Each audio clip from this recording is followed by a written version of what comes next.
2 Esdras chapter 3. In the 13th year after the destruction of the city, I was in Babylon.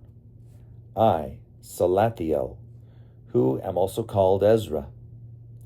I was troubled as I lay on my bed, and my thoughts welled up in my heart because I saw the desolation of Zion and the wealth of those who lived in Babylon. My spirit was greatly agitated, and I began to speak anxious words to the Most High, and said, O sovereign Lord, did you not speak at the beginning when you planted the earth, and that without help, and commanded the dust, and it gave you Adam a lifeless body?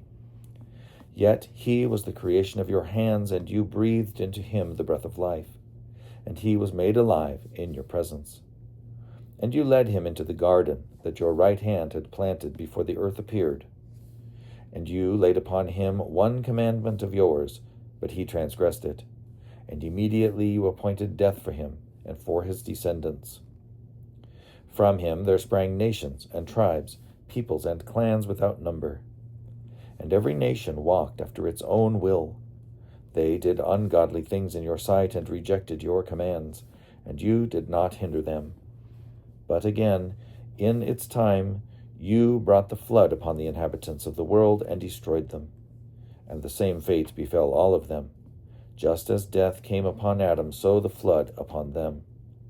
But you left one of them, Noah, with his household, and all the righteous who have descended from him.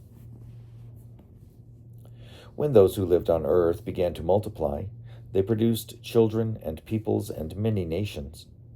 And again they began to be more ungodly than were their ancestors.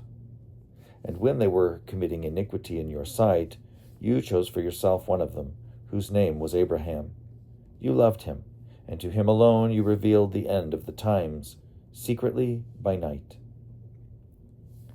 You made an everlasting covenant with him and promised him that you would never forsake his descendants.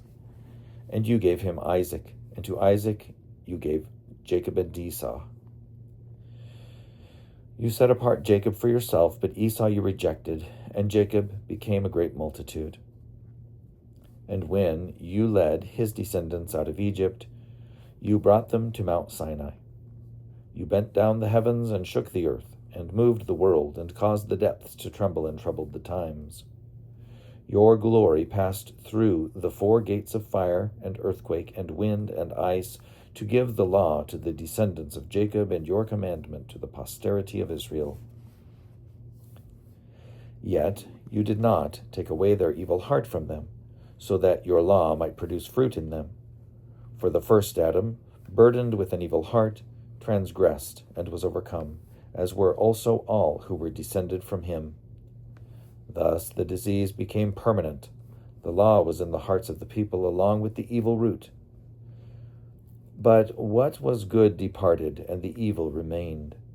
So the times passed, and the years were completed, and you raised up for yourself a servant named David.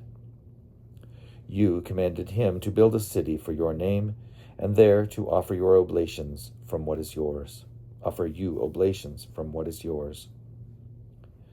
This was done for many years, but the inhabitants of the city transgressed in everything, doing just as Adam and all his descendants had done. For they also had the evil heart. So you handed over your city to your enemies. Then I said in my heart, are the deeds of those who inhabit Babylon any better? Is that why it has gained dominion over Zion? For when I came here, I saw ungodly deeds without number, and my soul has seen many sinners during these 30 years. And my heart failed me, because I have seen how you endure those who sin, and have spared those who act wickedly, and have destroyed your people, and have protected your enemies, and have not shown to anyone how your way may be comprehended. Are the deeds of Babylon better than those of Zion? Or has another nation known you besides Israel? Or what tribes have so believed the covenants as these tribes of Jacob? Yet their reward has not appeared, and their labor has borne no fruit. For I have traveled widely among the nations and have seen that they abound in wealth. though they are unmindful of your commandments.